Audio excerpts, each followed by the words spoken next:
¿Alguna vez has visto a alguien desmayarse del puro shock? No hablo de esos desmayos dramáticos de telenovela que se repiten una y otra vez. Hablo de ese desmayo real donde las piernas simplemente ceden, los ojos se voltean, y el cuerpo se desploma como un costal de cemento sobre el piso de mármol. Eso fue exactamente lo que vi cuando mi hijo Miguel se desvaneció aquel miércoles 14 de mayo a las 2:37 de la tarde en el salón VIP del Banco BBVA de Polanco, Ciudad de México. Había entrado casi corriendo, con su esposa Fernanda colgada de su brazo como bolsa de diseñador, ambos vestidos como si fueran a una gala de los premios Ariel. Él con traje azul marino con la etiqueta del precio mal arrancada de la muñeca, ella con un vestido naranja chillante y tacones tan altos que parecía que iba a caerse en cualquier momento. Venían sonriendo, hablando fuerte, planeando en voz alta qué iban a hacer con los 300 millones de pesos de la lotería. 300 millones, la cifra que había transformado a mi hijo en un extraño en menos de 72 horas. No esperaba verme ahí, mucho menos sentado en ese sillón de piel color vino junto al asesor regional, el licenciado Ricardo Ramírez, con una taza de café expreso en la mano y mi portafolio de piel auténtica, regalo que me di con mi primera prima hace 40 años de albañilería, posado elegantemente sobre mis piernas. Llevaba puesto mi traje gris pizarra, el que había comprado especialmente para esta ocasión. Me había puesto mi corbata color vino sobria. Ese tono que no es agresivo pero que dice, existo y merezco respeto, y en la muñeca brillando discretamente bajo la luz fría del aire acondicionado, estaba el reloj de oro de mi padre, don Roberto Morales Sr., el único objeto de valor que había guardado todos estos años, pero que ese día tenía un significado completamente nuevo. Miguel me vio primero. Vi el momento exacto en que su cerebro procesó la información. Ese hombre sentado ahí, tratado como cliente VIP, era el padre que había echado de su casa 3 días antes, llamándolo lastre y padre pobre que frena el progreso. El color desapareció de su rostro. Literalmente, era como si alguien hubiera desconectado un enchufe y drenado toda la sangre.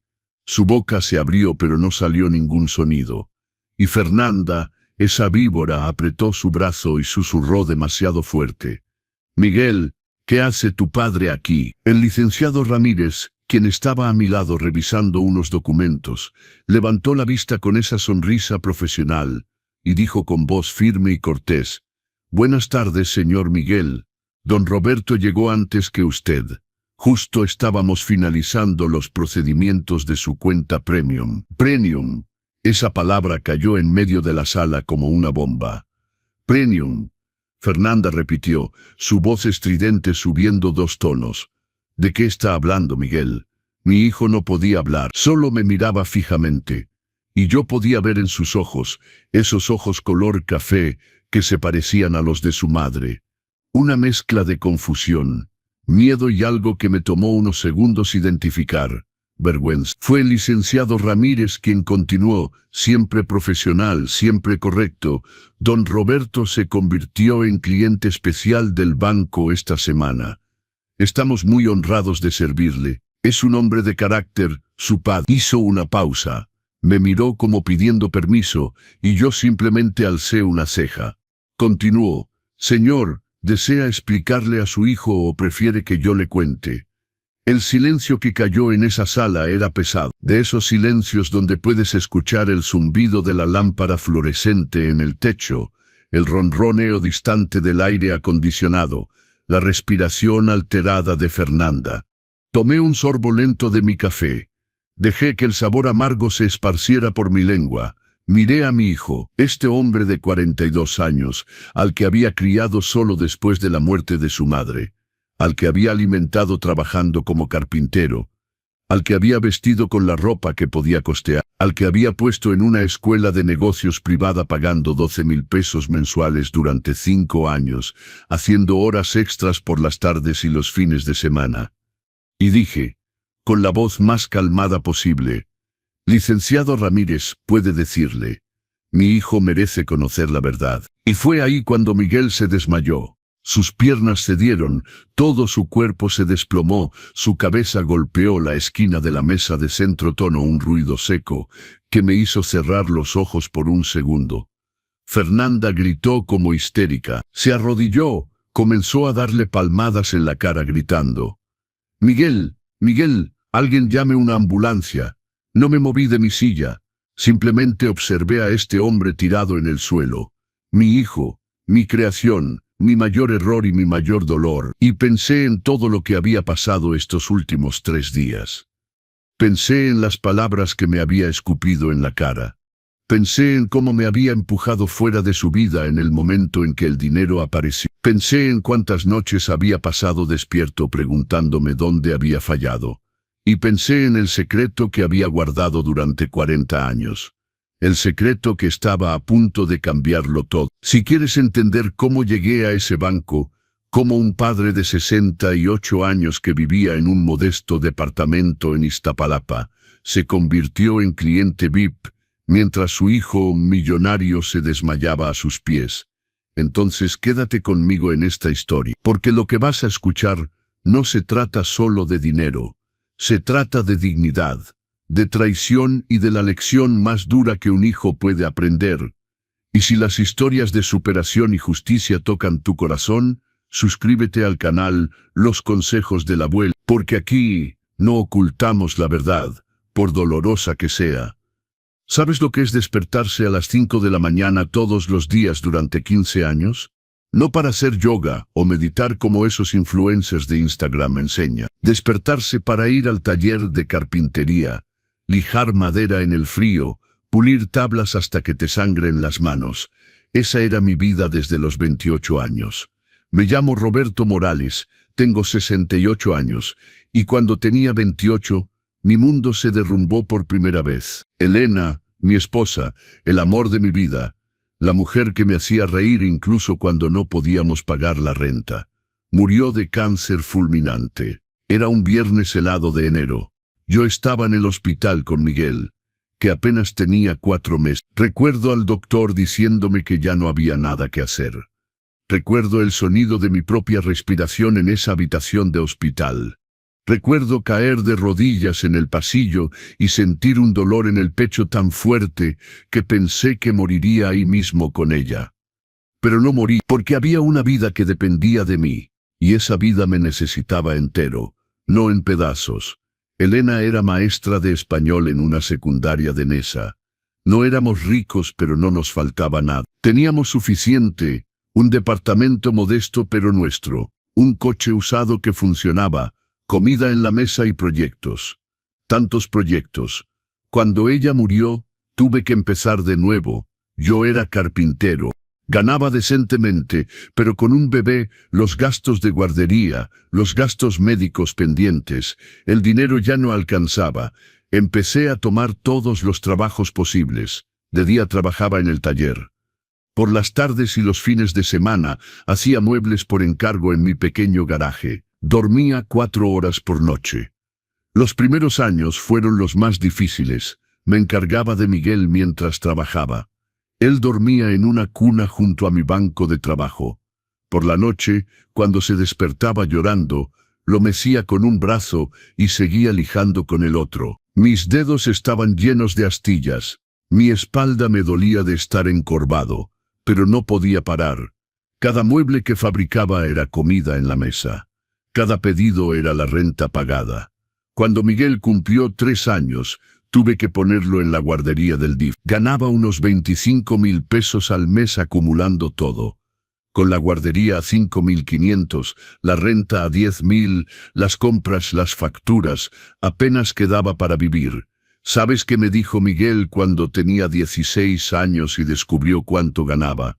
Papá, ganas una miseria. ¿Por qué no buscas un trabajo de verdad?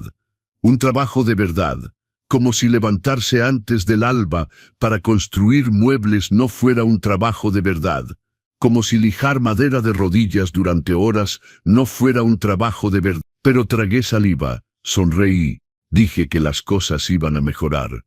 Siempre dije que las cosas iban a mejorar.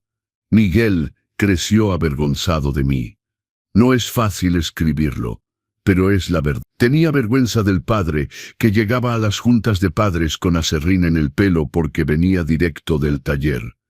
Tenía vergüenza del padre, que no tenía coche nuevo, mientras los otros padres recogían a sus hijos en BMWs.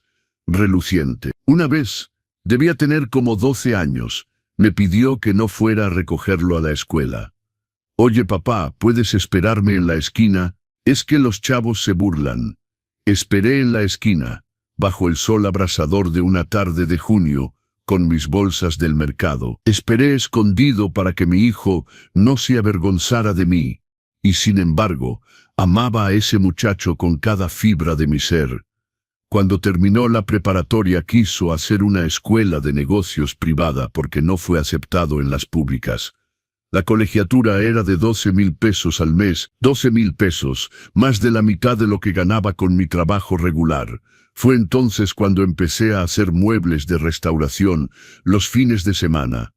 Aprendí viendo videos en YouTube en el ciber del barrio. Compraba muebles viejos en los tianguis, los restauraba, los vendía en el mercado de antigüedades. 4,000 pesos por fin de semana.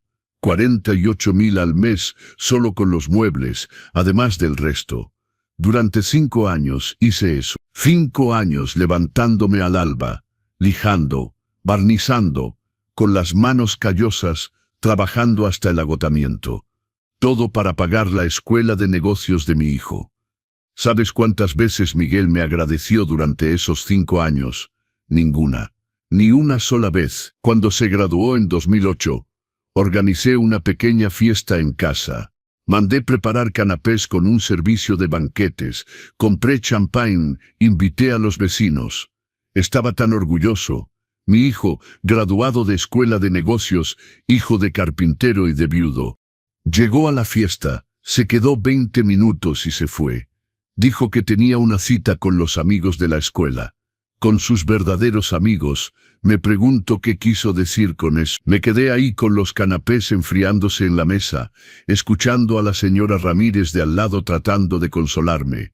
Déjalo, Roberto. Los jóvenes son así.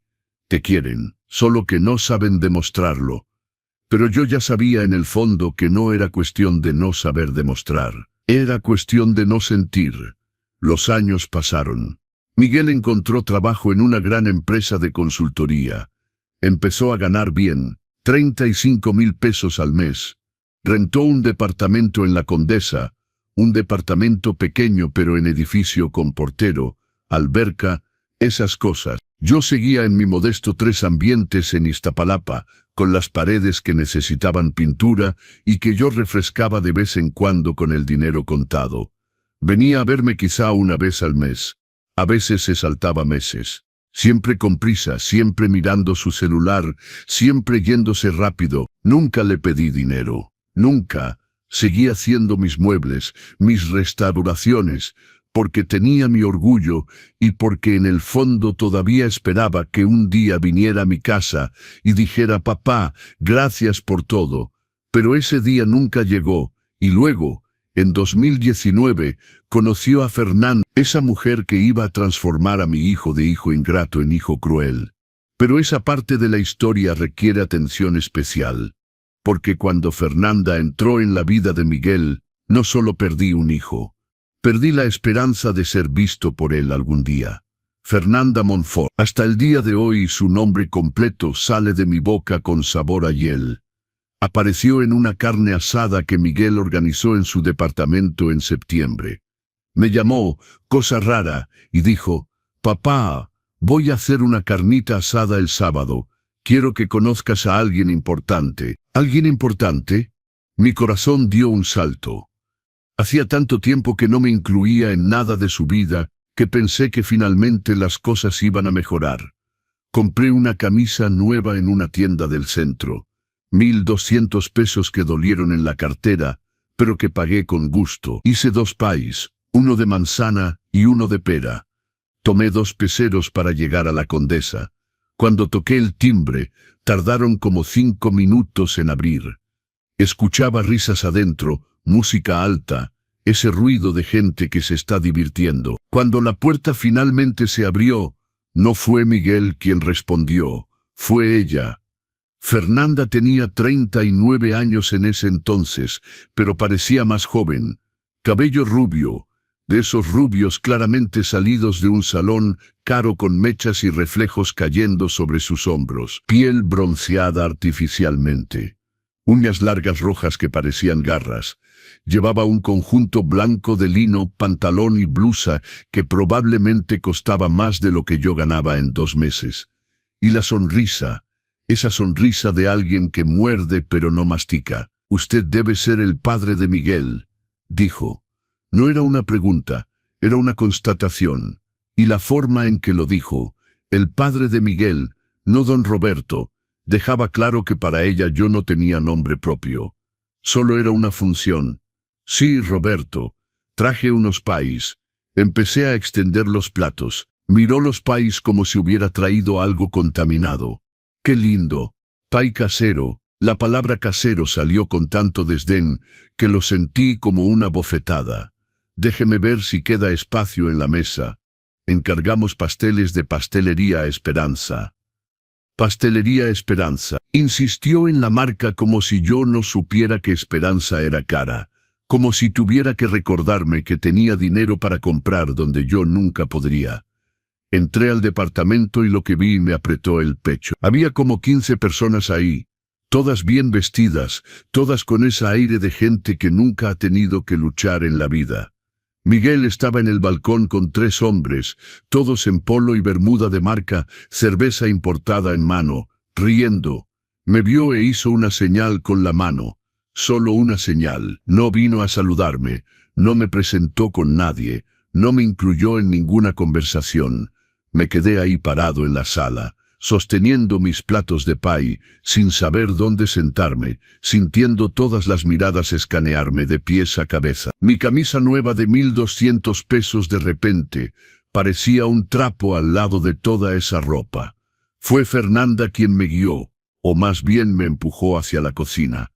«Venga, déjeme mostrarle dónde puede poner eso», dijo, ya tomando los platos de mis manos. Puso los pais en una esquina del mostrador, detrás de una torre de macarrones franceses que debía costar como 1,500 pesos. Mis pais hechos con amor se quedaron ahí, escondidos, insignificantes. «¿Quiere una cerveza o tenemos también jugo si prefiere?», ofreció. Y la forma en que dijo jugo dejó claro que pensaba que yo no tenía suficiente clase para tomar cerveza con ellos. «Un vaso de agua, por favor», respondí, tratando de mantener mi voz firme. «¿Agua de la llave o prefiere mineral?», sonrió. Esa sonrisa de llena. «Escucha, no soy estúpido, sé cuando alguien me está rebajando». Pero era la novia de mi hijo. Entonces tragué y dije, «De la llave está perfecto». Pasé 3 horas en ese departamento, 3 horas sentado en una esquina del sillón, viendo a mi hijo ignorar mi presencia mientras hacía carne asada para sus amigos y para esa mujer que ya había decidido que yo era un problema a resolver. Nadie comió mis pay. Al final de la tarde, cuando me fui, otra vez sin que Miguel ofreciera acompañarme o llamar un taxi, Fernanda me devolvió los platos con los pais intactos. ¡Qué lástima! Nadie pudo con todo. Pero lléveselos, puede disfrutarlos en casa. Eso dolió más que cualquier bofetada. En el taxi de regreso, 250 pesos que pagué solo. Lloré en silencio en el asiento trasero. El chofer lo notó pero no dijo nada. Solo subió el volumen de la música, pero lo peor estaba aún por venir. Miguel y Fernanda se comprometieron 6 meses después. Me llamó para decírmelo. No pidió mi opinión, no preguntó qué pensaba. Solo me informó. «Papá, Fernanda y yo nos vamos a casar en octubre. Te mando la invitación después». La boda se llevó a cabo en una hacienda en el Estado de México, uno de esos lugares con jardín inmenso, candelabros de cristal, todo en blanco y oro. Se veía de lejos que había costado una fortuna. La familia de Fernanda pagó todo. Ella se encargó de que quedara claro. Cuando recibí la invitación 2 semanas antes de la boda, vi que mi nombre estaba escrito a mano en el sobre, no impreso como los demás, y venía acompañado de una nota separada de Fernanda. «Don Roberto, la boda tiene código de vestimenta, Traje de etiqueta. Si tiene dudas, avíseme para recomendarle una tienda de renta de trajes. Renta de trajes. Como si yo no fuera capaz de comprar un traje de etiqueta. Compré uno. Gasté 6.300 pesos en un traje gris perla en las rebajas de Liverpool. Era bonito, sencillo pero elegante. Me hice las uñas. Me corté el pelo en una estética barata. Quería verme presentable para la boda de mi único hijo. Llegué a la hacienda a las 4:30 de la tarde, media hora antes de la ceremonia. La entrada ya estaba llena de gente. Coches de lujo estacionados por todas partes, mujeres en tacones altos y vestidos carísimos, hombres en trajes italianos. Me sentí como un intruso. En la recepción, una chica sonriente con portapapeles preguntó mi nombre y revisó la lista. «Señor, usted está en la mesa 18», dijo, señalando hacia el fondo del salón. Mesa 18. Miré el plano de mesas que estaba exhibido ahí. La mesa 1 era la de los novios. Las mesas 2, 3 y 4 eran para la familia de ella. Las mesas 5 a 10 eran para los amigos cercanos. La mesa 18 estaba prácticamente en la cocina, literalmente junto a la puerta de servicio donde los meseros entraban y salían con las charolas. Sentí mis piernas temblar, pero respiré profundo y fui para allá. En la mesa 18 había otras 7 personas que nunca había visto en mi vida. Descubrí después que eran compañeros de trabajo de Miguel y sus parejas. Nadie de la familia, solo yo, el padre del novio, relegado al fondo del salón como un primo lejano que nadie quería tener cerca. La ceremonia fue hermosa, no puedo negarlo. Fernanda estaba radiante en un vestido que debía costar como 300.000 pesos. Miguel estaba elegante, feliz, sonriéndole a ella como si fuera la única persona en el mundo. Cuando pasó frente a la mesa 18 dirigiéndose al altar, nuestras miradas se cruzaron por un segundo, solo un segundo, y vi algo ahí que nunca olvidaré: indiferencia.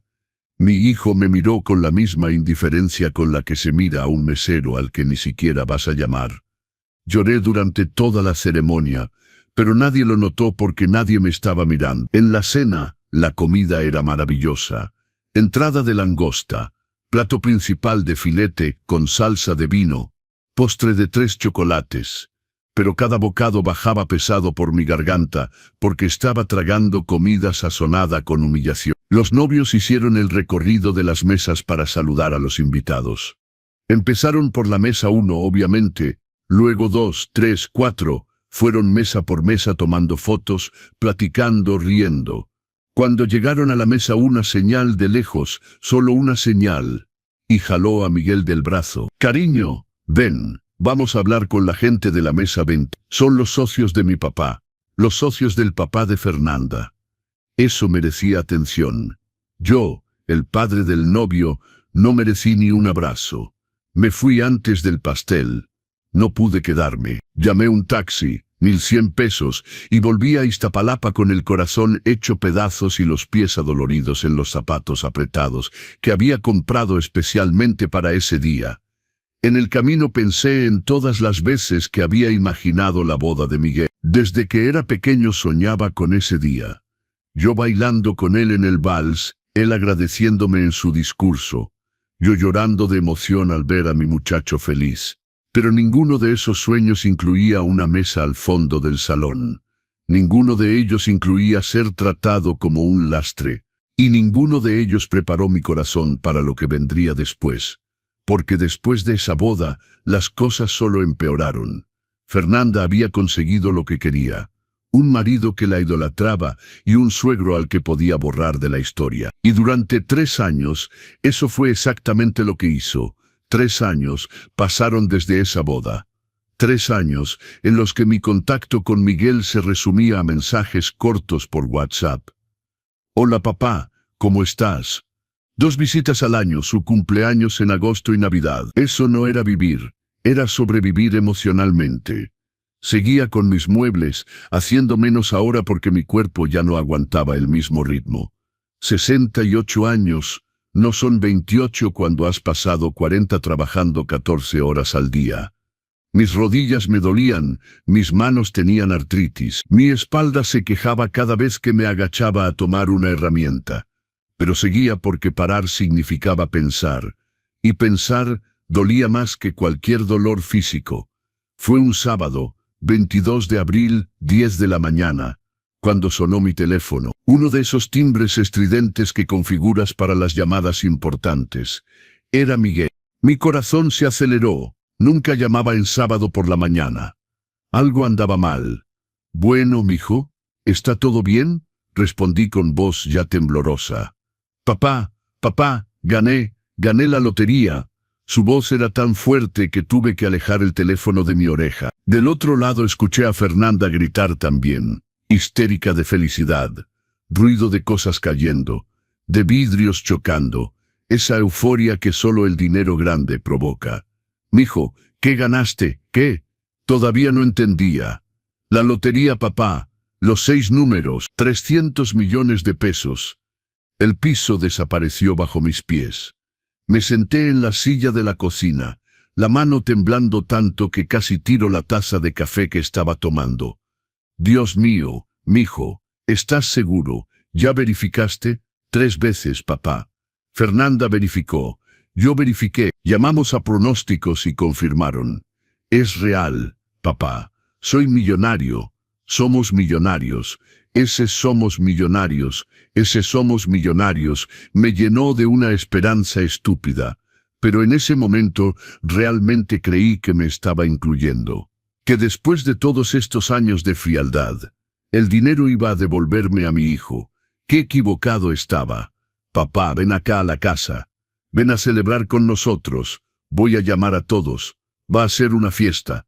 Toma un Uber, yo pago.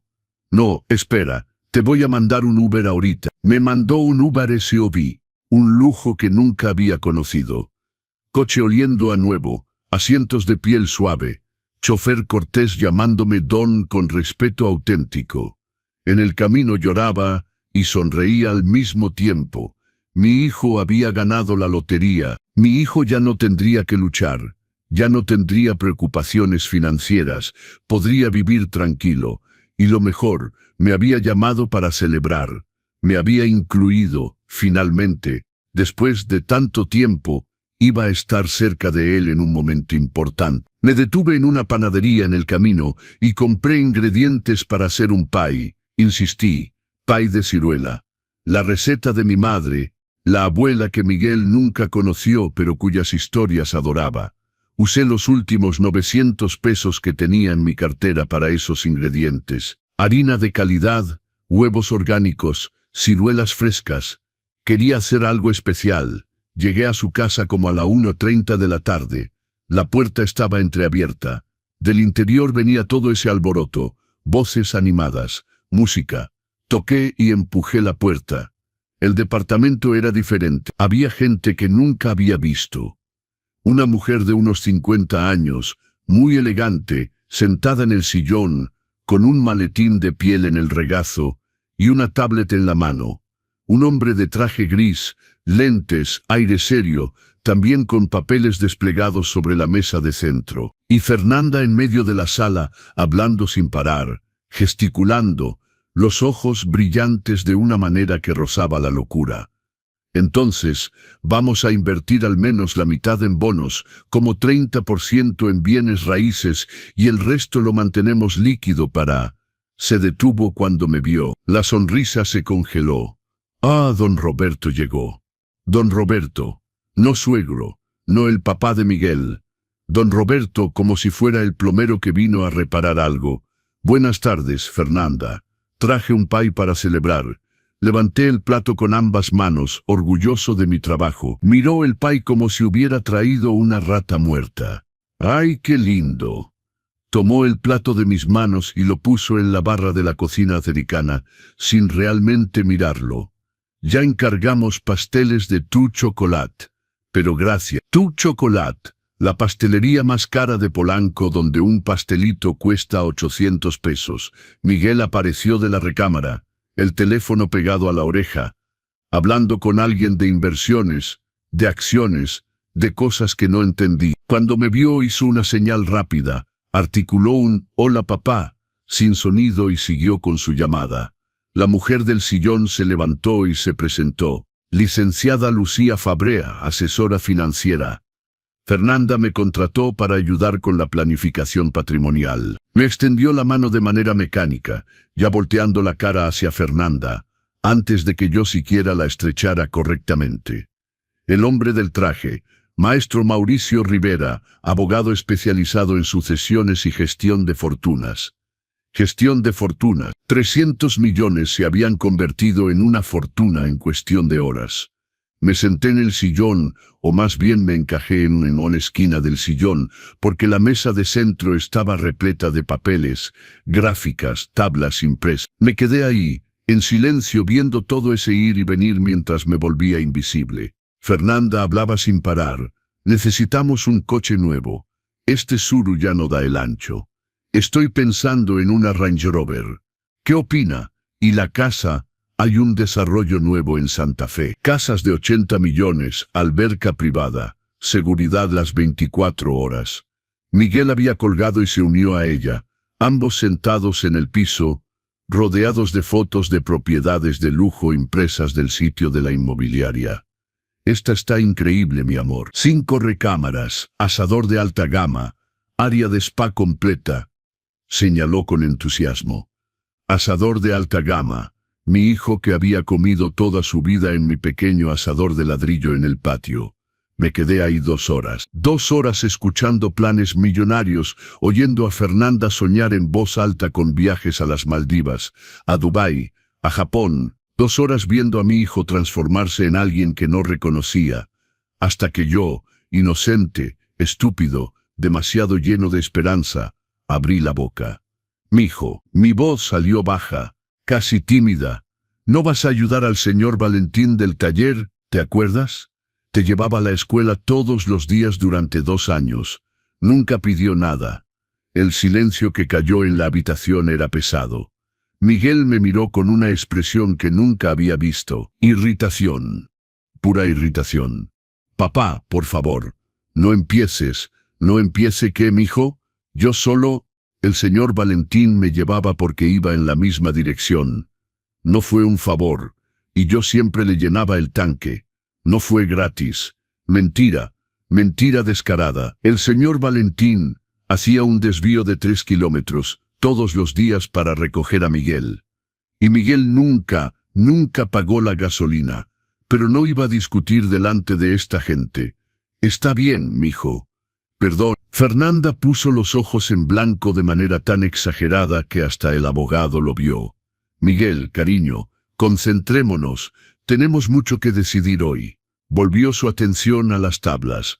Fue en ese momento cuando debí haberme ido. Tomar mis cosas, mi pay que nadie iba a comer, y volver a casa con el resto de dignidad que me quedaba. Pero no me fui, porque esa parte idiota de mi corazón todavía tenía la esperanza de que en cualquier momento mi hijo iba a recordar que yo estaba ahí, que me iba a incluir en la conversación, que me iba a preguntar qué pensaba, que iba a compartir esta alegría conmigo de verdad. A las 5 de la tarde, la asesora financiera y el abogado se fueron.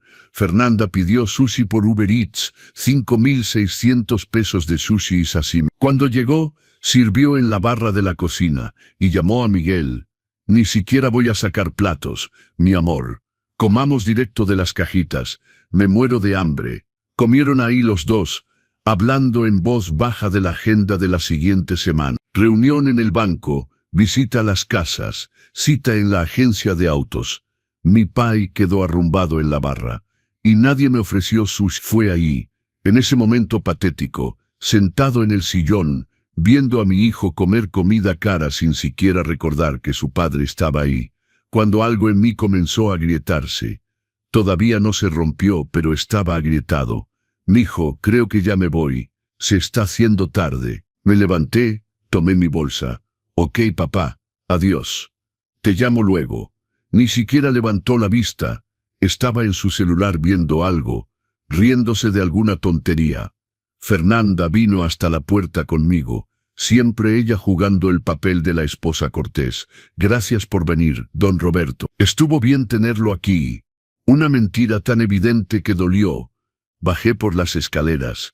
No quería esperar el elevador porque estaba a punto de llorar y no le iba a dar el gusto de verme débil. En el lobby me senté en una banca del área común y lloré en silencio, secándome las lágrimas con el dorso de la mano, tratando de no hacer ruido. Un Uber normal para volver. 350 pesos compartidos con otras 2 personas. Yo que había llegado en Uber SUV, regalo del hijo millonario. El pai se quedó allá. Lo olvidé. O tal vez no lo olvidé.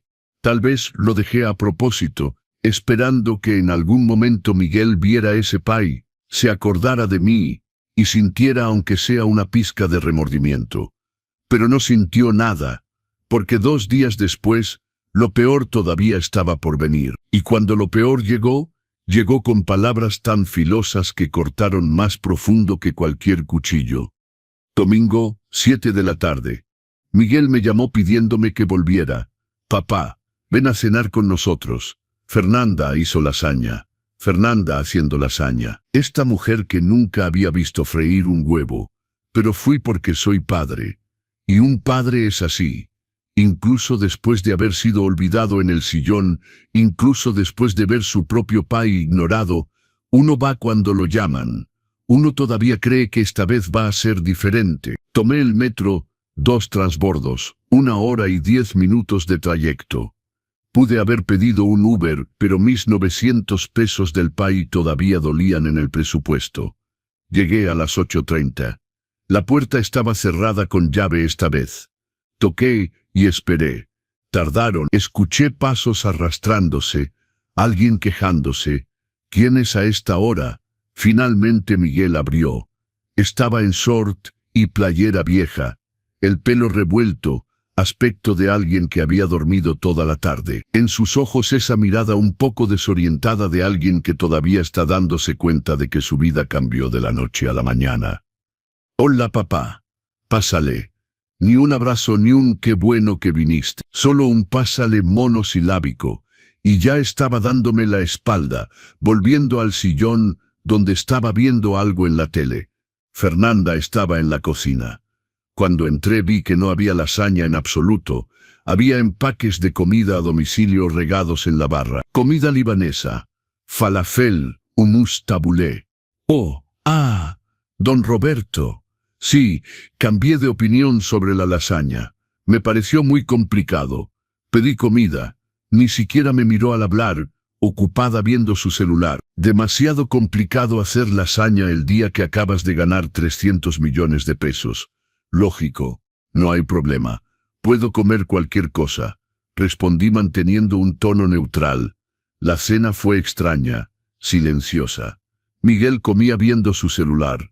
Fernanda comía viendo su celular. Yo comía viendo mi plato, tratando de no dejar que la incomodidad me ahogara con los falafeles. Fue cuando terminamos que empezó. Había traído una bolsita con algunas frutas que compré en el tianguis de Iztapalapa. Naranjas, plátanos, manzanas, cosas sencillas.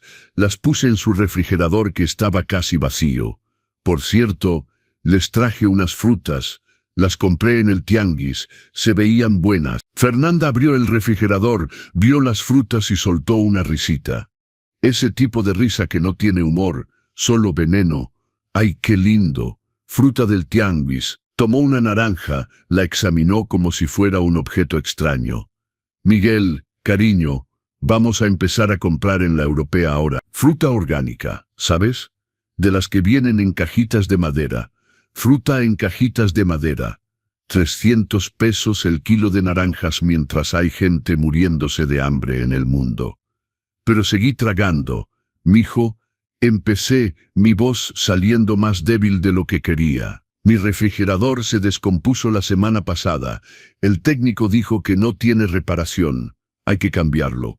Cuesta como 7,000 pesos uno nuevo. Me preguntaba si no podrías. No terminé la frase. La cara de Miguel cambió. Fue instantáneo. Los ojos se agrandaron. La mandíbula se apretó. Esa vena en su frente que siempre saltaba, cuando estaba nervioso empezó a palpitar. ¿En serio, papá? Su voz salió entre dientes. Viniste aquí a pedir dinero. Mijo, no es pedir. No es pedir. Se levantó de su silla, su voz subió 2 tonos. Entonces, ¿qué es? Porque hasta donde yo sé, pedir dinero es exactamente eso. Llegar aquí con tu refrigerador descompuesto queriendo que yo lo resuelva. Sentí como si recibiera un puñetazo en el estómago.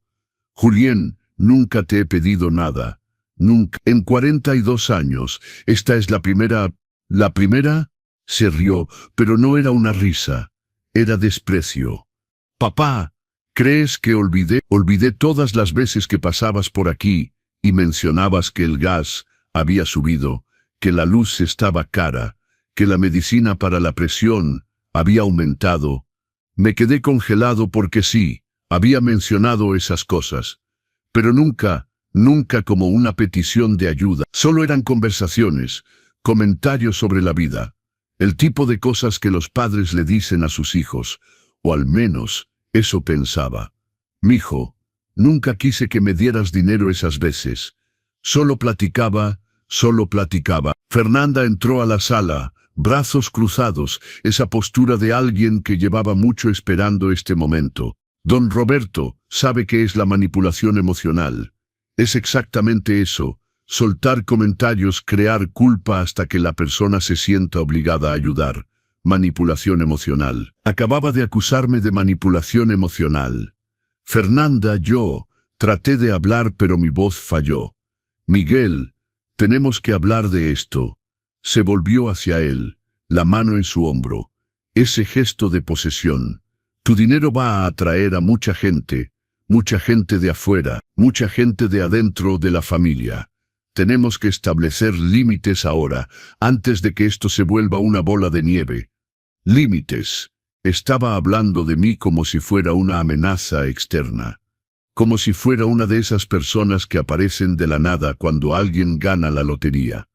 Papá, Miguel pasó su mano por su cara. Ese gesto de alguien que está agotado.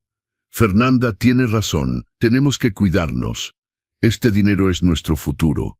No podemos andar repartiéndolo a todo el que aparezca con un problema. Todo el que aparezca con un problema. Me había convertido en todo el que... Miguel, mi voz salió quebrada. Soy tu padre y yo soy tu hijo. Explotó completamente. Sé que me criaste solo. Sé que fue difícil. Sé todo eso. Pero ¿hasta cuándo, papá? ¿Hasta cuándo voy a tener que cargar con esta deuda? ¿Hasta cuándo voy a tener que sentirme culpable por querer tener una buena vida? Cada palabra era una puñalada. Nunca te he reclamado nada, murmuré. No has reclamado. Tu existencia es un reclamo. Cada vez que te veo en esa casa que se está cayendo, cada vez que llegas aquí con tu ropa sencilla, tus payesitos caseros, es un reclamo silencioso. Es un recordatorio de que yo tengo lo que tú no tienes. Sentí mis piernas debilitarse. Me apoyé contra la pared porque estaba seguro de que me iba a caer. Mijo, era todo lo que podía decir. Miguel, cálmate. Fernanda puso su mano en su pecho, jugando ese teatrito de esposa preocupada. Pero en sus ojos vi otra cosa, satisfacción. Le gustaba esto. Cariño, tu papá tiene que entender. Vamos a tener muchas reuniones importantes esta semana. Con banqueros, inversionistas, gente seria. Tenemos que concentrarnos.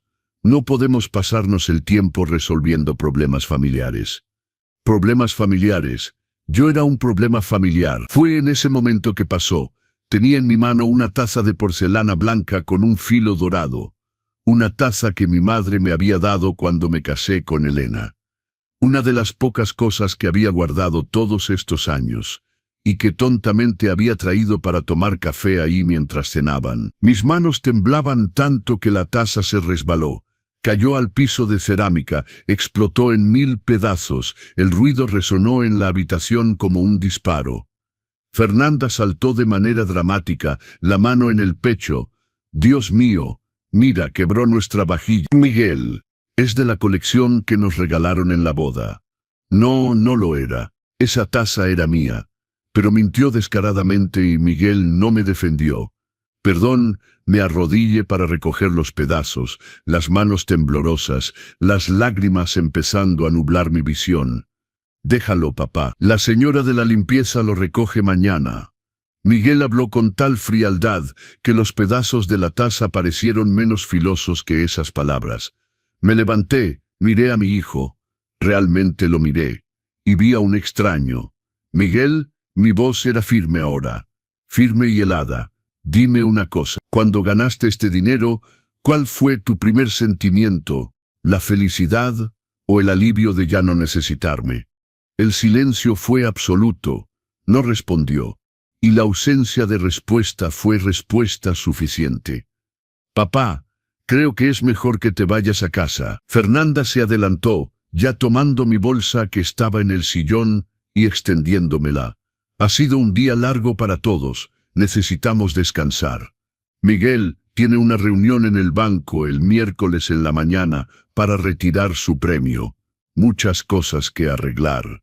Miércoles en la mañana, reunión en el banco. Tomé mi bolsa. No dije nada. Solo miré a Miguel una última vez. Esperando, todavía esperando incluso después de todo, que dijera algo. Que me pidiera quedarme. Que se disculpara. Que volviera a ser mi hijo. Pero no lo hizo. Adiós, papá. Te llamo luego. Salí de ese departamento con la espalda recta y la cabeza en alto. Pero en el elevador, solo, me derrumbé.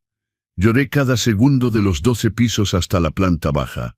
Lloré en la parada del metro esperando el convoy. Lloré en silencio en el metro lleno del domingo por la noche, rezando que nadie me reconociera, que nadie preguntara qué había pasado. Llegué a casa a las 11 de la noche, la casa vacía, el refrigerador descompuesto zumbando su canto de muerte, los pedazos de mi corazón regados por el camino. Pero fue ahí, sentado solo en mi cocina oscura, cuando algo cambió. No era enojo, no era resentimiento, era claridad, una claridad fría, filosa, liberadora. Me levanté, encendí la luz, fui a mi recámara y abrí el viejo ropero de madera. Al fondo, bajo cobijas que no usaba desde hacía años, estaba una caja de zapatos decolorada. La abrí, adentro había documentos que guardaba desde hacía décadas, papeles amarillentos, una foto de Elena, su acta de defunción y un sobre manila con el membrete de un despacho de abogados. Licenciado Eugenio Benítez, abogado pro bono. Dentro del sobre, una carta fechada 2 semanas antes. Estimado don Roberto, es con inmensa satisfacción que le informamos que después de 38 años de procedimiento, el expediente NOMA 157, usted tiene derecho a una indemnización por el monto de 38 millones de pesos relativos a la disolución irregular de la sociedad de la cual su difunta esposa era socia. 38 millones de pesos, dinero que era mío, dinero que había conquistado después de casi 4 décadas de espera, de papeleo, de procedimientos judiciales que había seguido en silencio con la ayuda de un abogado bondadoso que conocí en la iglesia, dinero que iba a usar para ayudar a Miguel, para sorprenderlo, para hacerle ver que el padre pobre que frena en realidad había logrado asegurar un mejor futuro para los dos. Pero ahora tenía otro plan. Tomé mi teléfono, llamé al licenciado Eugenio aunque ya era casi medianoche. Respondió. Siempre respondía cuando lo necesitaba. Licenciado Eugenio, perdón por la hora. Necesito agendar una cita urgente en el banco. Quiero depositar el dinero de la indemnización y necesito un favor. Del otro lado escuchó todo lo que había pasado. Y cuando terminé, su voz vino firme. Don Roberto va a tener la justicia que merece, se lo garantizo. Miércoles, 2 de la tarde, sucursal de BBVA Bancomer en Polanco. Mi hijo iba a retirar 300 millones de pesos, e iba a descubrir que el padre pobre que humilló tiene más que dinero, tiene dignidad. Y cuando alguien pierde su dignidad en la búsqueda del dinero, descubre que lo perdió todo. Si esta historia te ha tocado, deja en comentarios desde dónde nos ves y qué parte te emocionó más. Y si conoces a alguien que necesita escuchar que nunca es tarde para recuperar su propia dignidad, comparte esta historia. Suscríbete a los consejos del abuelo y activa la campanita para no perderte ninguna de nuestras historias, porque aquí hablamos de valores reales, de respeto y de dignidad. Porque al final, todos merecemos ser vistos, valorados y amados por lo que realmente somos, no por lo que tenemos. Capítulo 2. La revelación en el banco. Los lunes siempre habían sido mi día para ordenar el taller. 40 años de mi vida, cada lunes era día de limpiar las herramientas, barrer el aserrín, acomodar las tablas. Pero ese lunes 24 de abril no ordené nada. Me desperté a las 5 de la mañana, no porque lo necesitara, sino porque no podía dormir. Me quedé acostado en mi cama mirando el techo agrietado de mi recámara, escuchando el ruido de los primeros metros pasando en la calle, pensando en cada palabra que Miguel me había escupido en la cara el domingo. No necesito un padre pobre que me frene. Me levanté, preparé café, me senté en la mesita de la cocina con la taza humeante en la mano. Una taza común de vidrio, de esas que compras en pack de 6 por 150 pesos. Nada de porcelana, nada de herencia emocional que pudiera romperse y llevarse un pedazo de mí. El sobre manila del licenciado Eugenio estaba abierto frente a mí. Releí la carta por quinta vez en 12 horas. 38 millones de pesos. Las cifras parecían irreales, casi obscenas ahí en mi cocina modesta, con el refrigerador descompuesto zumbando su canto de muerte, con la llave que goteaba porque el empaque estaba gastado. Tomé el teléfono, marqué el número. Licenciado Eugenio, buenos días. Perdón por molestar tan temprano. Su voz vino calmada, siempre calmada. Don Roberto, usted nunca molesta. ¿Pudo dormir? No mucho. Tomé un sorbo de café. Necesito una cita en el banco hoy. ¿Puede ser hoy? Déjeme ver. Lo escuché teclear del otro lado. Puedo arreglar para las 3 de la tarde en BBVA Bancomer de Polanco. Voy a llamar al asesor regional ahora mismo. Asesor regional, don Roberto. 38 millones no se depositan en ventanilla común. Va a convertirse en cliente especial premium. Va a tener un asesor dedicado. Sala privada. Todo el tratamiento VIP. VIP. Yo, Roberto Morales, carpintero de Iztapalapa. Cliente VIP. La ironía era tan grande que casi me río. Casi. Hay otra cosa. Licenciado Eugenio. Dudé. Mi hijo va a retirar su premio de la lotería esta semana. En BBVA también. ¿Puede averiguar qué día?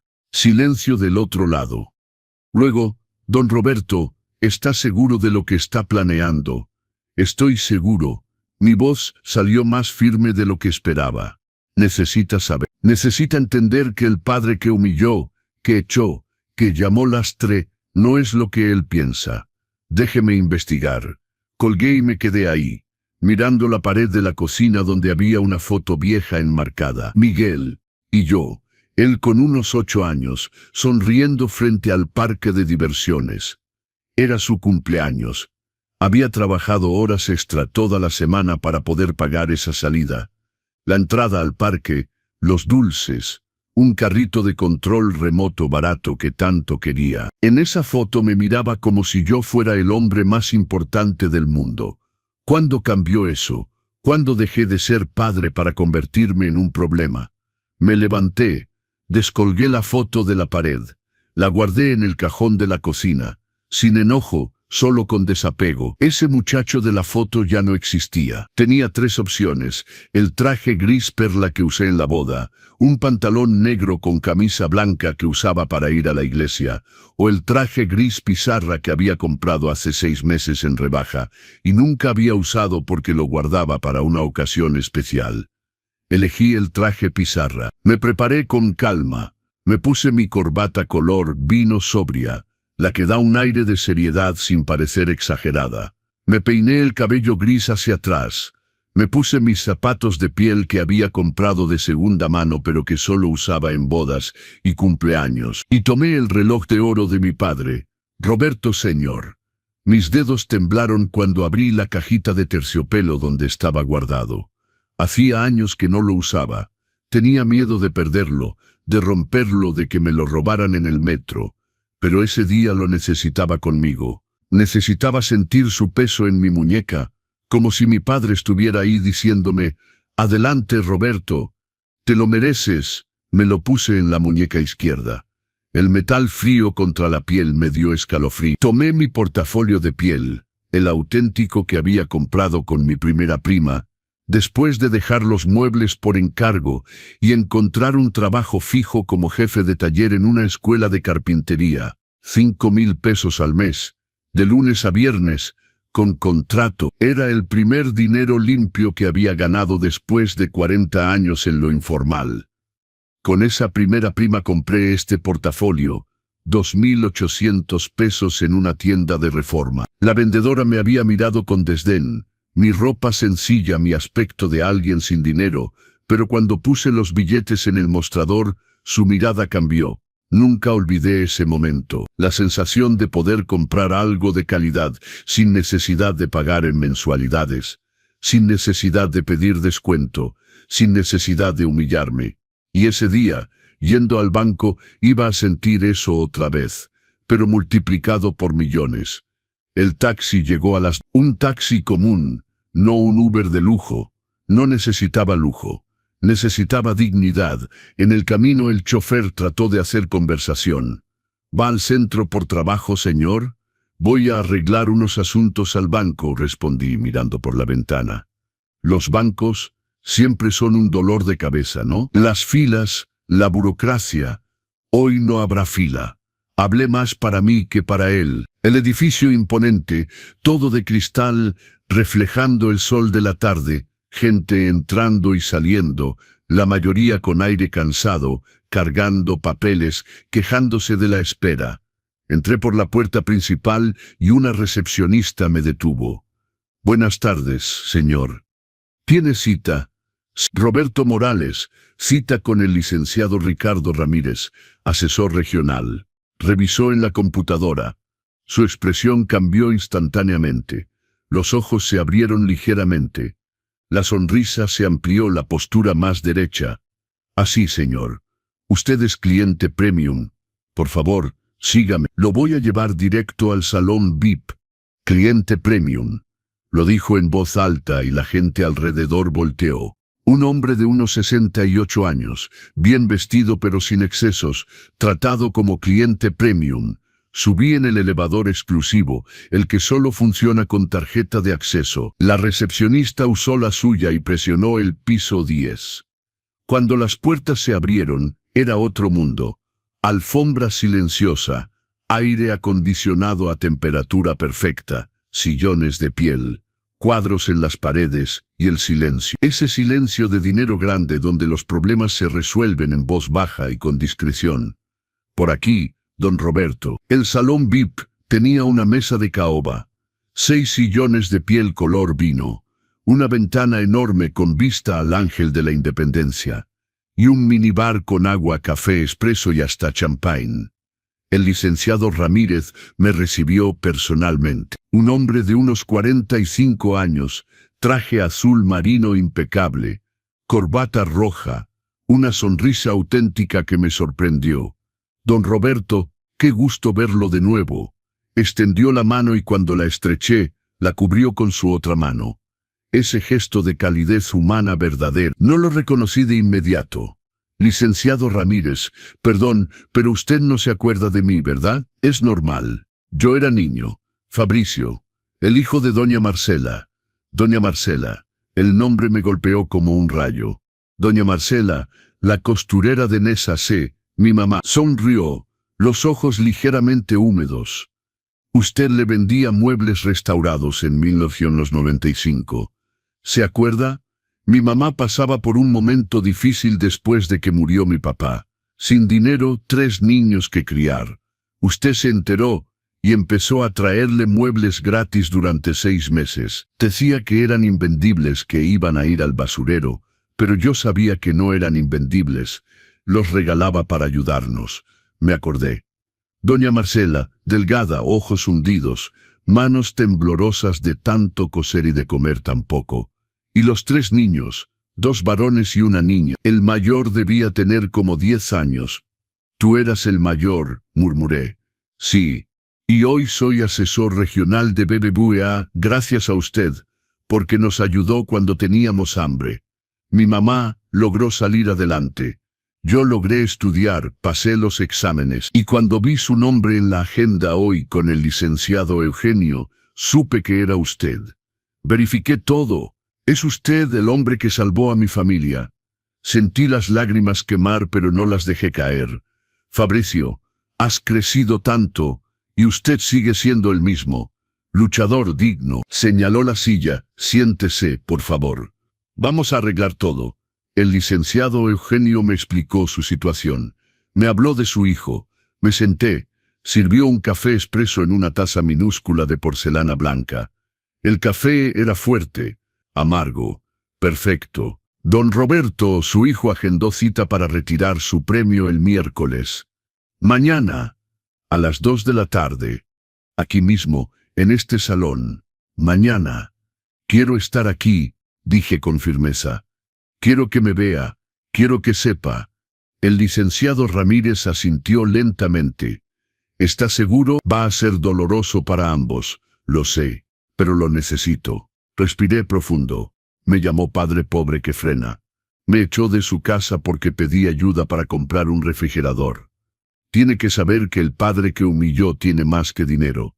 Tiene una historia. Tiene logros. Tiene valor. Entonces, hagámoslo así. El licenciado Ramírez abrió un expediente. Usted deposita los 38 millones hoy. Abro su cuenta premium. Configuramos sus inversiones según los consejos del licenciado Eugenio. Y mañana a las 2 de la tarde, usted estará aquí conmigo cuando llegue su hijo. Y eso fue exactamente lo que hicimos. Firmé papeles, tecleé códigos, confirmé depósitos. Y en 40 minutos dejé de ser Roberto el carpintero de Iztapalapa y me convertí en Roberto Morales, cliente premium de BBVA Bancomer con 38 millones de pesos en cuenta. Cuando salí del banco a las 5 de la tarde, el sol empezaba a bajar. La luz dorada pegaba en los edificios de cristal de Reforma.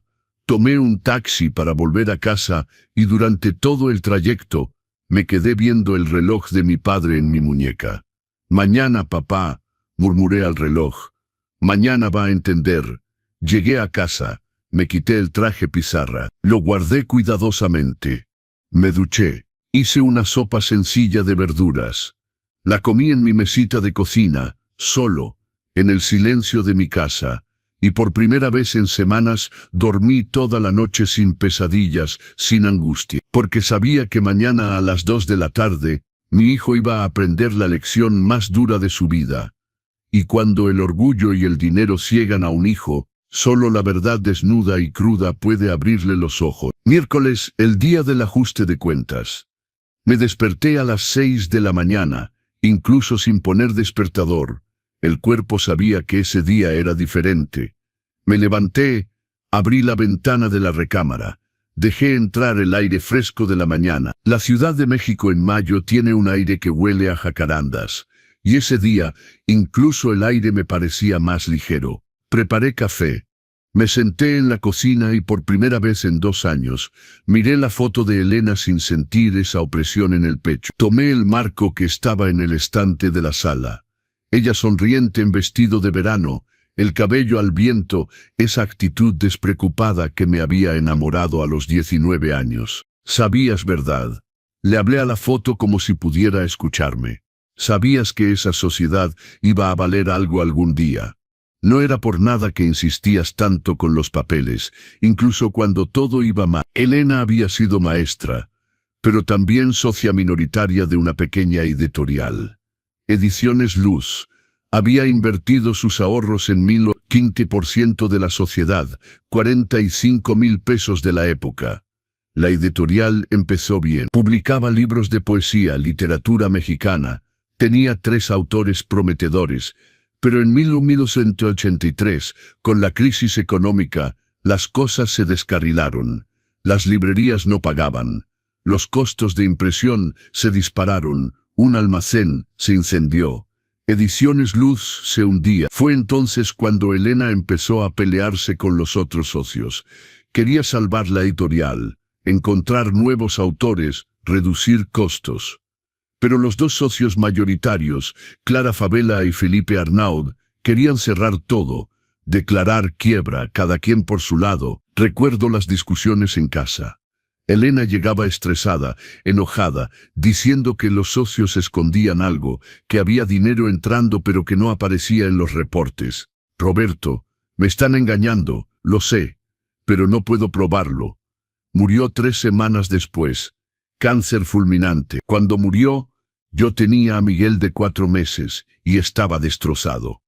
No tenía cabeza para pensar en una editorial, en una sociedad, en un procedimiento. Los 2 socios vinieron al funeral, Clara y Felipe, de negro, aspecto compasivo, y 2 semanas después aparecieron en mi puerta con una propuesta. Don Roberto, la editorial está en quiebra, no podemos continuar. Vamos a cerrar las actividades, le ofrecemos 100,000 pesos por la parte de Elena. Es todo lo que podemos. 100,000 pesos, en ese entonces parecía dinero. Yo no tenía nada, necesitaba algo para empezar de nuevo. Firmé, tomé el dinero y traté de seguir con mi vida. Y Ediciones Luz cerró sus puertas en mayo de mi vida. O al menos eso dijeron, porque en 1993, 10 años después, estaba viendo las noticias y casi me caigo de la silla. El reportaje hablaba de una editorial que acababa de firmar un contrato millonario con una gran cadena de distribución para publicar una nueva colección de clásicos mexicanos. El nombre de la editorial, Ediciones Luz, S.A. de CUB, la misma editorial, excepto que ahora no estaba en quiebra. Era gigante. Catálogo de 500 títulos, oficinas en 3 países, contratos con grandes autores mexicanos e internacionales. Mi sangre se heló. Llamé al número que aparecía en el sitio de la editorial. Hablé con una secretaria. Pregunté por los socios. Confirmó. Clara Favela y Felipe Arnaud. Los mismos. Esta gente me había mentido. Habían dicho que la editorial estaba en quiebra. Me pagaron migajas por la parte de Elena y luego lo reconstruyeron todos solos. Se habían quedado con todo. No sabía qué hacer. No tenía dinero para un abogado. No tenía conocimiento jurídico. Solo era un viudo con un hijo adolescente trabajando 14 horas al día para sobrevivir. Guardé esa información en mi pecho como una astilla de vidrio. Dolía pero no sabía cómo sacarlo. Hasta estaba en la iglesia bautista de Iztapalapa un domingo por la mañana. El pastor había invitado a un abogado para dar una conferencia sobre derechos laborales para la comunidad. El hombre tenía unos 50 años, cabello canoso, lentes delgados, una manera calmada de hablar que inspiraba confianza. Al final de la conferencia dijo, «Si alguien aquí tiene una pregunta legal, pueden verme. Hago algunos trabajos pro bono para quienes no pueden pagar». Me quedé. Cuando todos se fueron, me acerqué a él con las piernas temblando de nervios. «Licenciado, me llamo Roberto. Quisiera un consejo sobre una sociedad de la cual mi difunta esposa era socia. Creo que me engañaron». El licenciado Eugenio Benítez me escuchó durante 1 hora. Anotó todo, pidió los documentos que tenía, el acta de defunción de Elena, el contrato de la sociedad, el recibo de los 100,000 pesos que recibí. 3 semanas después me llamó a su oficina, un lugar pequeño, sencillo, pero organizado. «Don Roberto, lo robaron, legalmente robado, pero robado. Esos socios aprovecharon su vulnerabilidad, le pagaron una miseria y se quedaron con todo. Voy a iniciar un procedimiento, pero tiene que entender que puede tomar años, décadas incluso. Y no hay garantía de que ganemos. Entiendo, pero tengo que intentarlo, por Elena, por mí, por mi hijo. Entonces vamos». Y fue exactamente eso. Una lucha de 2003 a 2020. Pretendieron que la editorial realmente quebró en 1983 y que la que existe hoy es otra, fundada en 1985, pero el licenciado Eugenio probó que era la misma. Misma razón social, mismos socios, continuidad fiscal. Probó que Clara y Felipe habían escondido contratos, desviado dinero, simulado la quiebra, que sabían que la editorial tenía potencial pero querían quedarse con todo. Entonces empujaron a la socia minoritaria, Elena, ofreciendo migajas al viudo vulnerable. En 2018 ganamos en primera instancia. Apelaron en 2020, ganamos en apelación. Apelaron de nuevo. En 2022, la Suprema Corte dio un fallo definitivo a mi favor. Tenía derecho a una indemnización equivalente al 15% que Elena tenía en la sociedad, calculado desde 1983, con corrección monetaria, intereses todo, 38 millones de pesos. El dinero cayó en mi cuenta en abril de 2023. 2 semanas antes de que Miguel ganara la lotería, y no le dije. ¿Sabes por qué? Porque quería que fuera una sorpresa. Quería llegar con mi hijo y decir, mijo, lo logramos. Después de 40 años conseguimos justicia para tu mamá. Este dinero es nuestro. Lo vamos a usar para tener una vida mejor juntos. Tenía planes. Quería ayudarlo a invertir mejor. Quería viajar con él. Quería finalmente tener esa relación padre-hijo que nunca habíamos tenido. Pensé que el dinero nos iba a acercar. Pero entonces vino la lotería. 300 millones. Y mi hijo mostró quién era realmente. Mostró que nunca había sido cuestión de tener o no tener dinero. Era cuestión de carácter, o de su ausencia. Ese miércoles por la mañana a las 10 llamé al licenciado Eugenio. Estoy listo, le dije. Es un hombre fuerte, don Roberto. Su esposa estaría orgullosa. Colgué. Me puse el mismo traje pizarra, la misma corbata color vino sobria. Me puse el reloj de oro de mi padre. Tomé mi portafolio de piel y me miré al espejo. El hombre que me devolvía la mirada ya no era ese Roberto encorvado, cansado, resignado. Era un hombre con la espalda recta, el mentón levantado, la mirada firme. Un hombre que había sobrevivido a 42 años de lucha, que había criado a un hijo solo, que había esperado 4 décadas por justicia y que finalmente la había obtenido. Un hombre que ya no necesitaba probarle nada a nadie, especialmente no a un hijo ingrato. Salí de casa a las 12:30. Llegué a BBVA Bancomer a la 1:15. El licenciado Ramírez me recibió personalmente en la entrada. Don Roberto, ¿está listo? Estoy listo. Su hijo confirmó su presencia para las 2. Viene con su esposa. Perfecto. Quiero que ella también vea. Subimos al salón VIP. El licenciado Ramírez sirvió café. Hablamos de cosas ligeras. Me contó de su mamá, doña Marcela, que ahora tenía su propio taller de costura y vivía bien. El teléfono de recepción sonó. Licenciado Ramírez, el señor Miguel Morales llegó. Mi corazón se aceleró, pero mantuve una expresión calmada. Hágalo subir. Escuché el elevador. Escuché pasos apresurados en el pasillo. Escuché la voz de Fernanda, fuerte, emocionada. Cariño, 300 millones en efectivo. ¿Ya pensaste dónde vamos a guardar todo eso? La puerta se abrió, y cuando Miguel me vio sentado en ese sillón de piel con el asesor regional a mi lado, con una taza de café en la mano y ese reloj de oro brillando en mi muñeca, su mundo se derrumbó, porque hay cosas que el dinero compra, y hay cosas que solo la verdad puede pagar. El color desapareció del rostro de Miguel en 2 segundos. Era como ver a alguien recibir un puñetazo invisible en el estómago. Todo su cuerpo se tensó. Su boca se abrió en un grito silencioso. Sus ojos se agrandaron tanto que se podía ver el blanco alrededor del iris café. Fernanda todavía no había entendido. Entró detrás de él toda arreglada, vestido naranja chillante, tacones de aguja ridículamente altos, la bolsa Prada colgada del brazo que seguramente había comprado el mismo día de la lotería. Su cabello era diferente, aún más rubio, con esas mechas que cuestan una fortuna en los salones de lujo. Miguel, cariño, ¿por qué te paraste? Se congeló cuando me vio. La ceja se arqueó. Ese gesto de alguien que está a punto de escupir veneno. Don Roberto, ¿qué hace usted aquí? No respondí.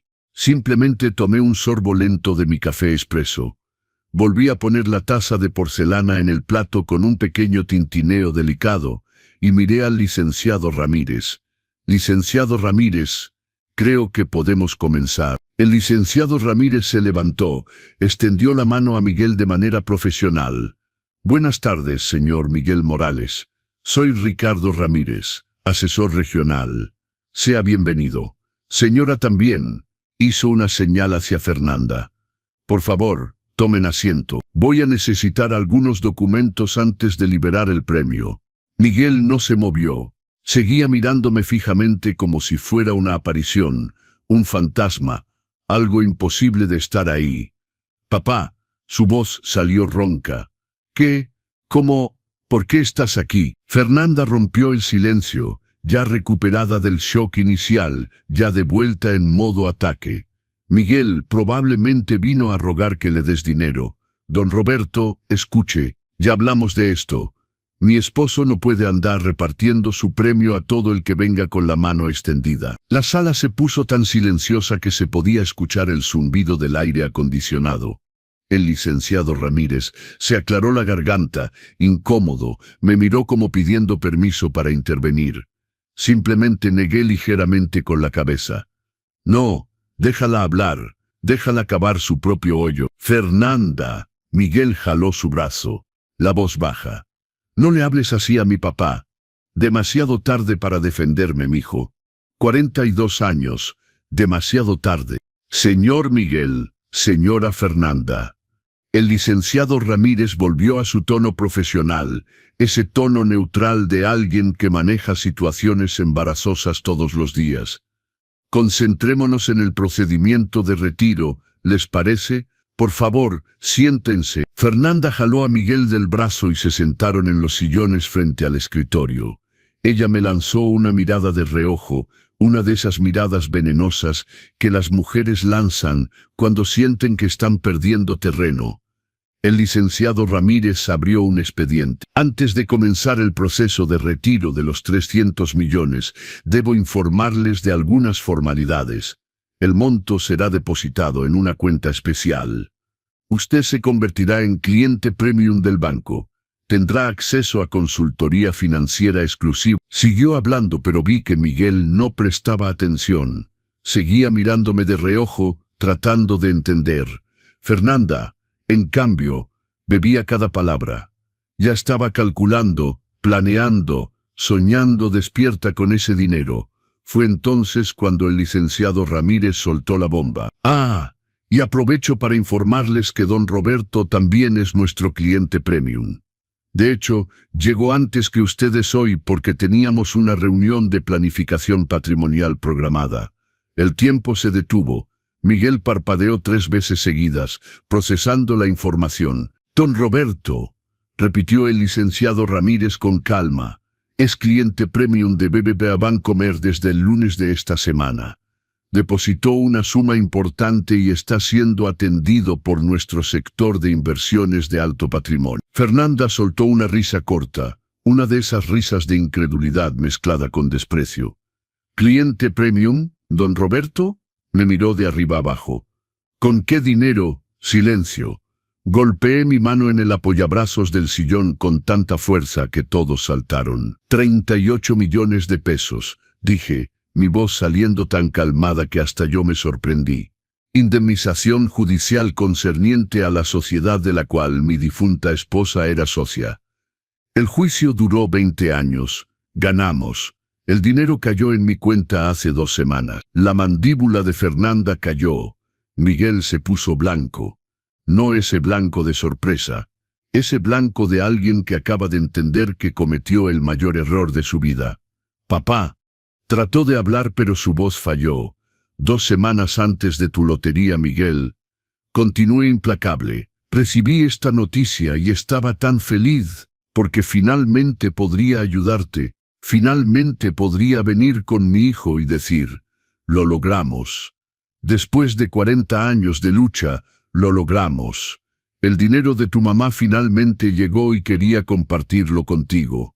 Vi sus manos temblar. Quería invertir en tu futuro, en nuestro futuro. Mi voz se endureció. Pero entonces ganaste la lotería y pensé, perfecto. Voy a esperar que te calmes de toda esta euforia y después te cuento la noticia. Celebraremos juntos, padre e hijo. finalmente con los medios para vivir tranquilos. Las lágrimas empezaron a subir en sus ojos. Excepto que no me diste tiempo, ¿verdad, Miguel? Me llamaste a tu casa. Me expusiste frente a extraños. Me llamaste padre pobre que frena. Me echaste porque pedí ayuda para 7,000 pesos para un refrigerador cuando acababas de ganar 300 millones. Temblaba ahora.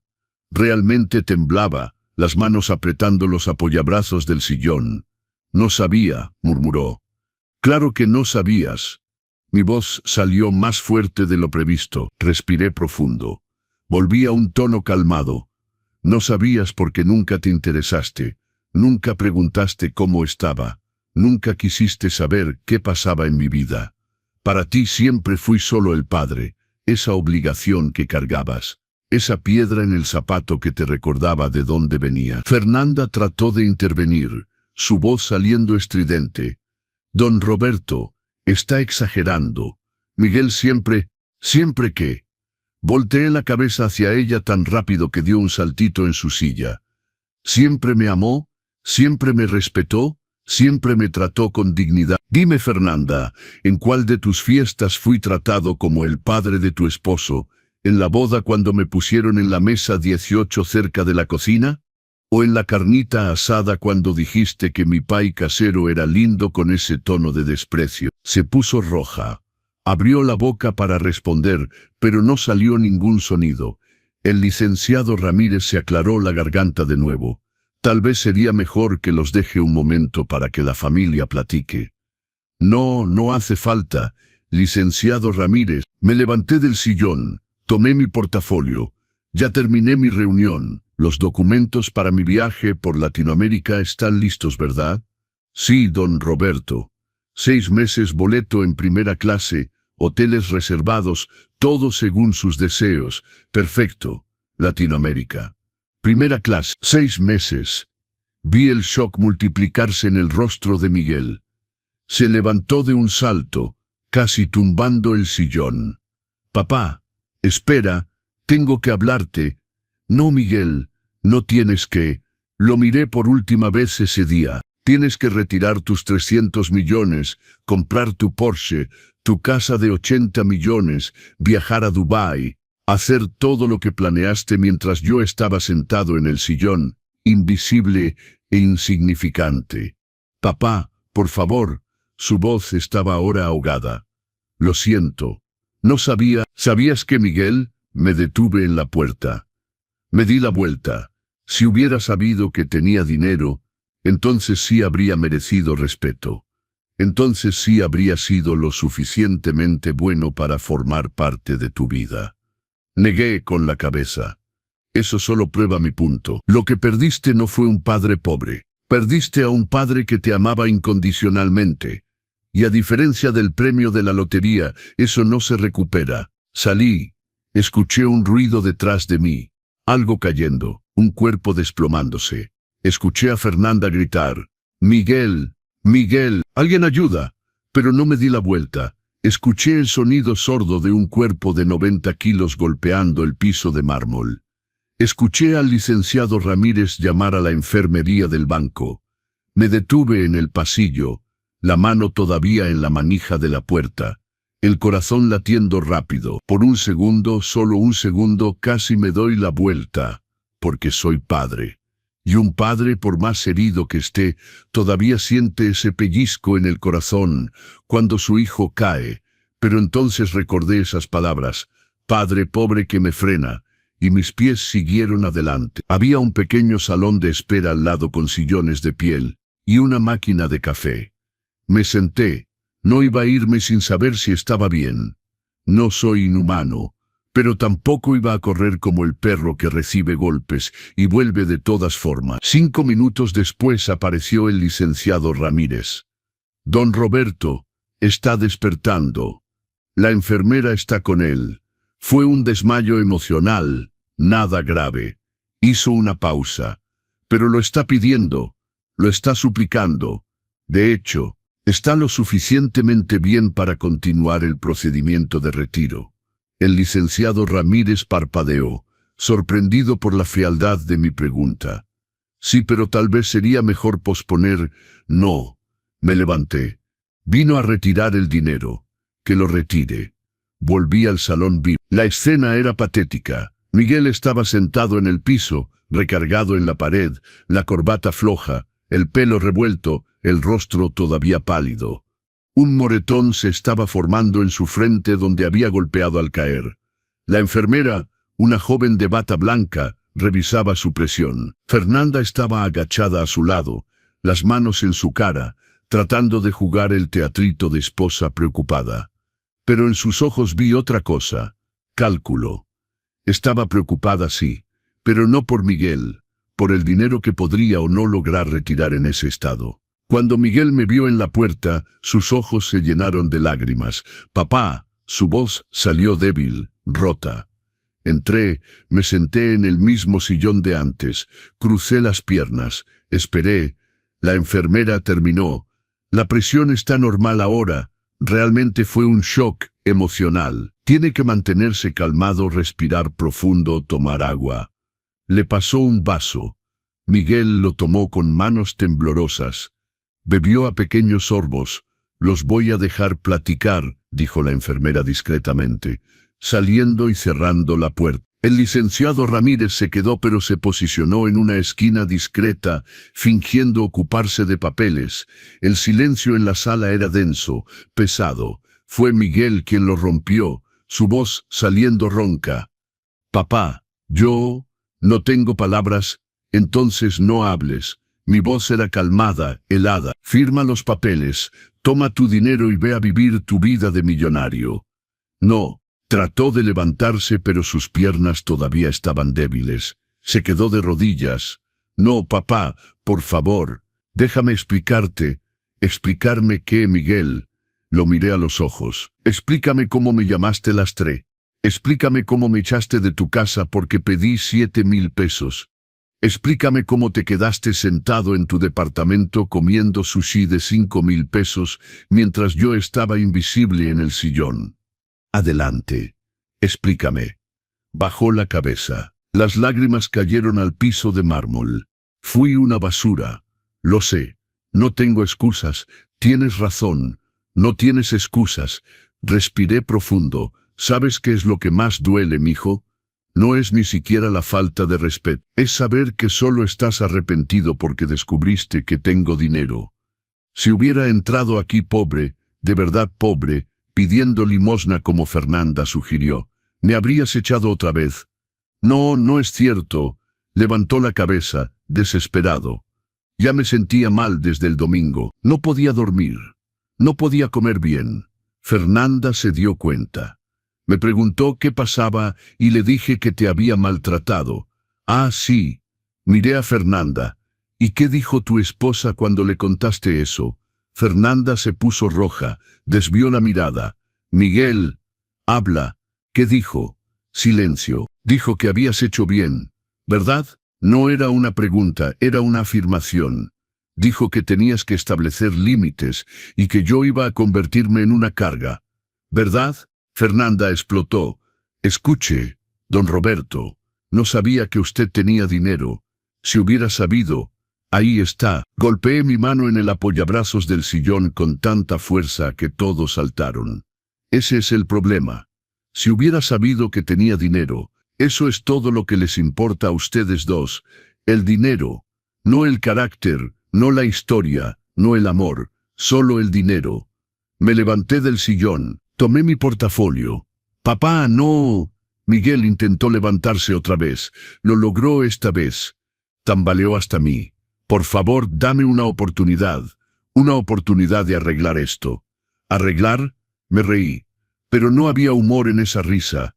«Miguel, no rompiste un plato, rompiste 42 años. ¿Cómo se arregla eso? Dime». «Voy a cambiar, te lo prometo. Voy a ser el hijo que mereces». «No», negué con la cabeza. «Vas a ser lo que siempre has sido, un hombre que mide el valor de la gente por su cuenta bancaria. ¿Y sabes qué? Ya no quiero un hijo así». Su rostro se descompuso, literalmente se descompuso.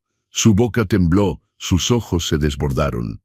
Todo su cuerpo empezó a sacudirse por sollozos. «Papá, te amo. Tal vez me ames, Mi voz era firme ahora, sin enojo, sin dolor, solo definitiva, pero un amor que solo aparece cuando conviene. Un amor que depende de una cuenta bancaria. Un amor que viene después de la humillación. Ese tipo de amor ya no lo necesito. Miré al licenciado Ramírez. Licenciado, terminé todo lo que necesitaba aquí. Puede continuar con el servicio del señor Miguel. Me di la vuelta para irme. Papá, por favor, Miguel gritó, su voz resonando por toda la sala. No me abandones, te necesito. Me detuve, me di la vuelta y lo miré. Este hombre de 42 años llorando como un niño, desesperado, destrozado. Y dije la frase que había ensayado en mi cabeza toda la noche. Miguel, yo no te abandoné, tú me echaste. Hay una diferencia. Y ahora vas a tener que vivir con esa decisión. Hice una pausa. Ganaste 300 millones de pesos en la lotería. Felicidades. Compra lo que quieras. Viaja donde quieras. Casa nueva, coche importado, ropa de marca, todo lo que siempre quisiste. Hice otra pausa. Mi voz se suavizó a pesar de mí. Pero hay una cosa que no vas a poder comprar de vuelta. Mi voz se quebró ligeramente. El premio más grande que jamás tuviste. Un padre que te amaba incondicionalmente. Sin dinero, sin interés, sin condiciones, solo amor. ¿Y eso, mijo? Mi voz se rompió. Eso no se compra de vuelta. No hay segundo sorteo. No hay manera de recuperar eso. Los llantos de Miguel se transformaron en un aullido. Un sonido de dolor tan profundo que hasta el licenciado Ramírez bajó los ojos, incómodo. Pero no cedí, porque a veces el amor más difícil es el que dice no, el que establece límites, el que se niega a ser tapete, incluso para el propio hijo. Salí del salón VIP. Esta vez no escuché caída, no escuché desmayo, solo llanto. El llanto de un hombre que acababa de darse cuenta de que hay pérdidas que el dinero nunca puede compensar. Epílogo. 6 meses después. Los 6 meses en Latinoamérica fueron exactamente lo que necesitaba. Caminé por las calles de Buenos Aires, tomé vino en cafés de Santiago, navegué por el Amazonas, hice cosas que nunca imaginé hacer. Pero más importante, aprendí algo fundamental. Existía fuera de mi rol de padre. Era Roberto, solo Roberto, un hombre que amaba la arquitectura colonial, que descubrió que adoraba la comida peruana, que hizo amigos en un hostal en Cartagena. Mi teléfono sonó 127 veces durante esos 6 meses, todas llamadas de Miguel. Respondí 3. La primera vez, 2 meses después de mi partida. Respondí porque tenía miedo de que hubiera pasado algo grave. Papá, su voz era diferente, más calmada. Solo quería saber si estás bien. Estoy bien, Miguel. Estoy en terapia, 2 veces por semana. Hizo una pausa. Fernanda se fue, pidió el divorcio. No dije nada. No te llamo para que sientas lástima por mí. Te llamo porque quiero que sepas que estoy trabajando en mí mismo, que estoy tratando de entender cómo pude convertirme en ese hombre. Eso está bien, Miguel. Algún día podrías perdonarme. Miré por la ventana de mi hotel en Lima. El sol se ponía sobre el Pacífico, pintando el cielo de naranja y rosa. No lo sé, mijo, realmente no lo sé. Entiendo. Su voz era pequeña. Pero no voy a dejar de intentarlo. No para que me perdones, sino para convertirme en el hombre que siempre debí ser. Colgamos. Cuando volví a la Ciudad de México en noviembre, algo había cambiado en mí. Ya no era ese hombre encorvado por el peso del amor no correspondido. Estaba derecho, libre. Renové mi departamento en Iztapalapa. No de manera extravagante, pero cómodamente. Creé un pequeño taller de carpintería en mi garaje y empecé a dar clases gratuitas a los jóvenes del barrio. Creé una fundación con 8 millones de pesos.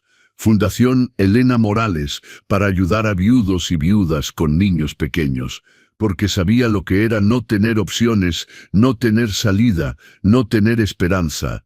Miguel siguió llamando. No todos los días, no de manera insistente, solo presente. 6 meses después de mi regreso, apareció en mi puerta. Era un domingo por la tarde. Cuando abrí, apenas reconocí a mi hijo. Había adelgazado, no de manera enfermiza, pero de una manera que mostraba que había dejado de vivir en el exceso. Llevaba ropa sencilla, jeans, suéter, el cabello corto, bien peinado pero sin gel, los ojos claros pero cansados, y en sus manos, nada. Sin regalos caros, sin flores exageradas, solo él. Hola, papá. Hola, Miguel. Nos medimos con la mirada. ¿Puedo pasar?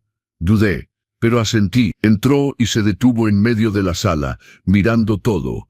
El departamento renovado, los muebles nuevos, las fotos de mi viaje en la pared. El departamento está hermoso, papá. Gracias. Silencio incómodo. No vine a pedir perdón, empezó, su voz firme pero humilde, porque sé que no lo merezco. Vine a pedirte una oportunidad de construir una relación de nuevo, desde cero, como dos adultos, con respeto. Me senté en el sillón, se quedó parado esperando permiso para sentarse. No se lo di. Todavía no, Miguel, no sé si puedo volver a confiar en ti. Lo sé.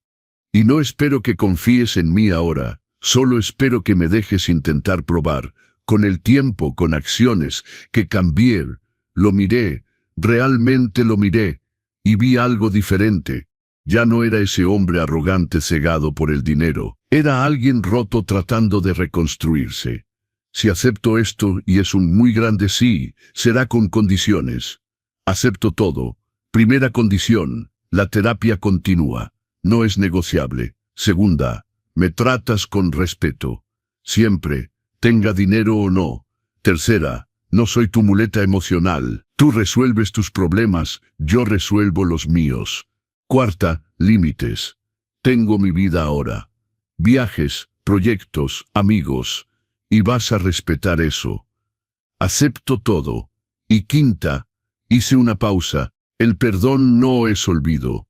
Voy a perdonar porque es mejor para mí, no para ti. Pero nunca voy a olvidar lo que me hiciste sentir. Y vas a tener que vivir con eso. Asintió, los ojos húmedos. Entiendo, y lo acepto. Porque yo tampoco voy a olvidar. Voy a cargar con esto como un recordatorio del hombre que nunca más quiero ser. Nos quedamos en silencio un largo momento. Luego señalé el sillón. Siéntate. Voy a hacer café, y me vas a contar bien cómo va esa terapia. Vi el alivio invadir su rostro. No era un perdón completo. No era todo está perdonado.